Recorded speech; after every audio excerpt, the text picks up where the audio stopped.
இன்றைக்கி நாம் இந்த வீடியோவில் 2025 வருடத்திற்கு உண்டான சனி பகவானுடைய வக்கர பலன்கள் அப்படிங்கிறது தான் பார்க்க போகிறோம். அது என்ன ஜோசியரே சனி பகவானுடைய வக்கர பலன்கள், சனி பெயர்ச்சி பலன்கள் அப்படிங்கிறதான் நீங்கள் சொல்லிட்டீங்களே, இது என்ன தனியாக வக்கர பலன்கள், இது ரொம்ப அவசியமா அப்படி சொல்லிட்டு நீங்கள் கேட்கலாம். அதாவது கிரகங்கள்லேயே ரொம்ப மெதுவாக நகரக்கூடிய ஒரு கிரகம் அப்படின்னா அது சனி பகவான் தாங்க. ஒரு ராசியிலேருந்து இன்னொரு ராசிக்கு போகிறதுக்கு 2.5 வருஷம் எடுத்துக்கிறாரு. இந்த வக்ர காலகட்டத்தில் சனி பகவான் தன்னுடைய பலத்தை இழந்து இன்னும் மெதுவாக செயல்படுவார். பின்னோக்கி போகிற மாதிரியான ஒரு அமைப்பு கிடைக்கும். ஆனால் ராசிகளை கடந்து பின்னோக்கி போக மாட்டார். தன்னுடைய இயக்கத்தை மெதுவாக்கி பின்னோக்குவார். அந்த ஒரு அடிப்படையில் இந்த 2025 வருடம் ஜூலை மாதம் 13ஆம் தேதி சனி பகவான் தன்னுடைய வக்ர காலகட்டத்தை துவங்குறாரு. இன்னொரு முக்கியமான விஷயம், தனிப்பட்ட முறையில் ஜாதகம் பார்க்க இந்த வாரத்துக்கான அப்பாயின்மெண்ட் ஃபிக்ஸ் பண்ண சொல்லி நிறைய பேர் கேட்டிருந்தீங்க. இப்போது ரூபாய் 299 ரூபாய்க்கு தெளிவாகவும் விளக்கமாகவும் ஜாதகம் பார்த்து தரோங்க. தாழ்மையான வேண்டுகோள், இந்த நம்பருக்கு ஃபோன் கால் அல்லது வாட்ஸ்அப்பில் கூட நீங்கள் கேட்டு அவங்களுடைய அப்பாயின்மெண்ட் அப்படிங்கிறத ஃபிக்ஸ் பண்ணிக்கலாம். உங்களுக்கு தேவையான அனைத்து டீட்டெயிலுமே நம்ம டீமில் இருக்கிறவங்க கொடுத்துருவாங்க. அப்பாயின்மெண்ட் டேட் மற்றும் டைம் ஃபிக்ஸ் பண்ணதற்கு பிறகு அந்த நேரத்தில் நான் உங்களுக்கு ஃபோன் கால் பண்ணி ஜாதகம் பார்த்து பலன்கள்ங்கிறது சொல்லிடுவேங்க. ஜஸ்ட்டு நீங்கள் வாட்ஸ்அப் அல்லது ஃபோன் காலில் உங்களுக்கான டவுட் அப்படிங்கிறத கிளியர் பண்ணிக்கலாம். சரிங்களா? உங்களுக்கான அப்பாயின்மெண்ட் டேட் மற்றும் டைமை ஃபிக்ஸ் பண்ணிக்கலாம். அப்புறம் நிறைய பேர் கேட்குறாங்க எவ்வளோ நேரம் ஆகும்னு சொல்லிட்டு. ஃபஸ்ட்டு நம்ம உங்களுடைய ஜாதக கட்டத்தை பார்த்துட்டு ஜனனகால பலன்கள் அப்படிங்கிறத சொல்லிவிடுவோம். அதாவது இந்த ஜாதகக்காரங்களுடைய வாழ்க்கை எப்படி இருக்கும், கேரக்டர் எப்படி இருக்கும் அப்படிங்கிறத சொல்லிவிடுவோம். அதுக்கப்புறம் கோட்சாரத்தின் அடிப்படையில் கடைசி ஒரு 2.5 வருஷம் எப்படி இருந்துச்சு, எதிர்காலம் வரக்கூடிய 2.5 வருஷம் அதெல்லாம் எப்படி இருக்கும் அப்படிங்கிறதெல்லாம் பார்த்துடலாம். அட் லாஸ்ட் பர்டிகுலராக இந்தந்த டைமில் என்னென்ன நடக்கும், இந்த டைமில் என்னென்ன நடந்துச்சு அப்படிங்கிறதெல்லாம் பார்த்துட்டு உங்களுக்கான தெளிவான விளக்கமான பலன்கள் அப்படிங்கிறத சொல்லிடுவாங்க. இதை தாண்டி உங்களுக்கு ஏதாவது சந்தேகம் இருந்துச்சு அப்படின்னா கூட நீங்கள் கேட்டுக்கலாம். ஒவ்வொரு ஜாதகத்துக்குமே 30 நிமிஷம் வரைக்கும் நம்ம எடுத்துப்போம். தெளிவாகவும் விளக்கமாகவும் பொறுமையாகவும் உங்களுக்கு நாங்கள் சொல்லிடுவோங்க.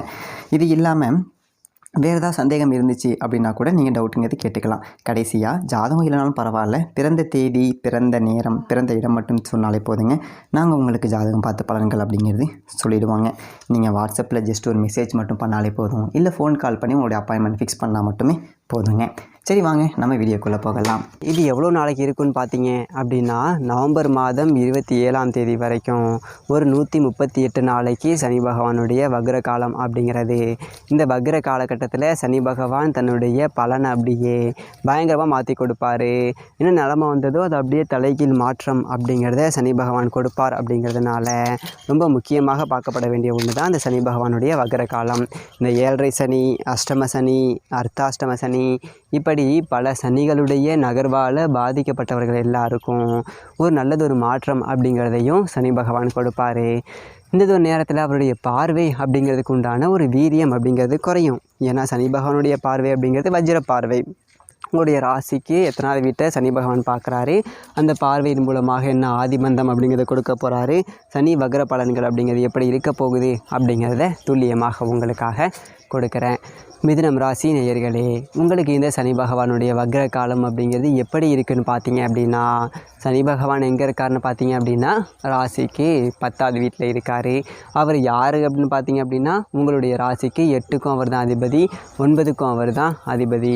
அப்போ 8க்கும் 9க்கும் அதிபதி 10ல் இருக்கார். அப்படிங்கும்போது பல ஜோதிடர்கள் சொல்லுவாங்க 10ல் ஒரு பாவி இருக்கணும், சனி இருந்தால் நல்லது அப்படின்னு. அதாவது சனி பகவான் இருந்தால் நல்லது தான், ஆனால் சனி பகவான் வந்துட்டு பாவி கிடையாது. அதை முதல்ல நீங்கள் தெளிவாக புரிஞ்சுக்கணும். சனி பகவான் வந்துட்டு நீதிக்காரகன். நல்லது செஞ்சால் நன்மை அப்படிங்கிறது கிடைக்கும், கெட்டது செஞ்சால் தீமை கிடைக்கும். அதனால தான் சனியை போல கொடுப்பாரும் இல்லை, சனியை போல கெடுப்பாரும் இல்லை. நல்லது செய்தால் சனியை போல கொடுப்பார் இல்லை, கெட்டது செய்தால் சனியை போல கெடுப்பாரும் இல்லை அப்படின்னு தான் எடுத்துக்கணும். அதாவது நீதி சொல்லக்கூடிய ஒரு நீதிக்காரகன் அவர் ஒரு பாவி கணக்கில் வர மாட்டார் அப்படிங்கிறத முதல்ல நீங்கள் புரிஞ்சுக்கிட்டீங்க அப்படின்னா தான் இந்த வக்ர காலகட்டத்தில் என்னென்ன நம்ம செஞ்சோம்னா என்ன நன்மைகள் அப்படிங்கிறது நடக்கும் அப்படிங்கிறது தெரியும். அதாவது சனி பகவான் உங்களுடைய ராசிக்கு 10ஆம் இடம் தொழில் ஸ்தானத்தில் இருக்கார். அப்படிங்கும்போது பொதுவாகவே தொழில்காரகன் அப்படின்னாலே சனி பகவான் தான். அப்போ அவரே தொழில் ஸ்தானத்தில் இருக்கார் அப்படின்னா தொழில் ரொம்ப உச்சத்தை அடையும்.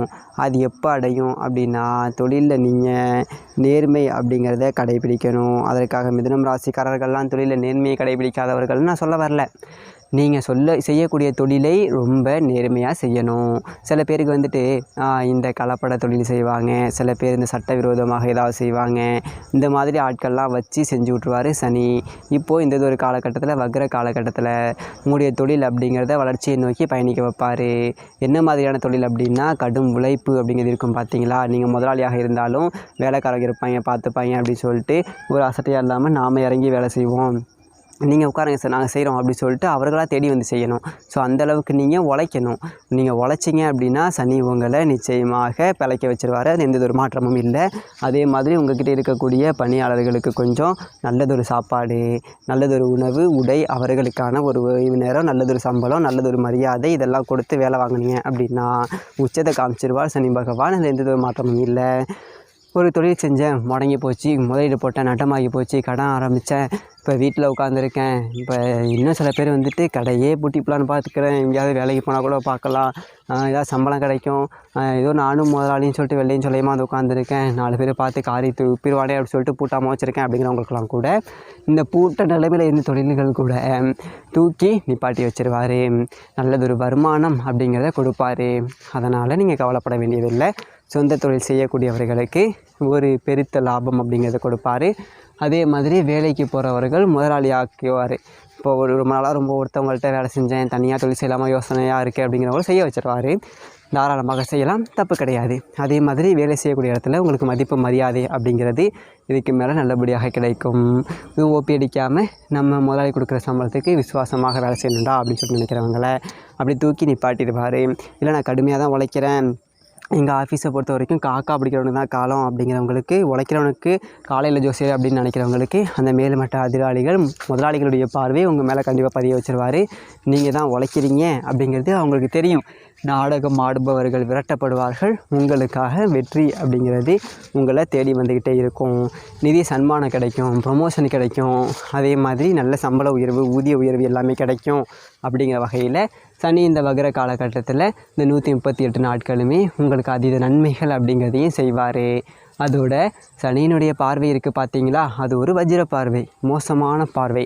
இந்த பார்வை படக்கூடிய ஆதிபந்தத்தை சனி போட்டு பாடாப்படுத்துவார். அவங்க உங்கள் கையில் பார்த்தீங்க அப்படின்னா ராசிக்கு 12ஆம் வீட்டை பார்க்குறாரு, 4ஆம் வீட்டை பார்க்குறாரு சனி, 7ஆம் வீட்டை பார்க்குறாரு. இப்போ 12ல் சனி விழுந்தது பார்வை அப்படின்னா தண்ட செலவாக வந்துக்கிட்டு இருக்குது. காலங்காத்தால் வண்டி எடுத்துகிட்டு போனால் பஞ்சராகி போச்சு, கடைக்கு போனால் டீப்பு மாற்றணுங்கிறான், காலையிலேயே 300 ரூபா தண்ட செலவு அப்படி இருந்த காய்ச்சும் போச்சு. அப்படி என்ன பண்ணுறது? இந்த மாதிரிலாம் தண்ட செலவு வரும். ஸோ வீட்டில் ஒரு பொருள் மாற்றி ஒரு பொருள் ரிப்பேர் ஆகிட்டே கிடக்கும்.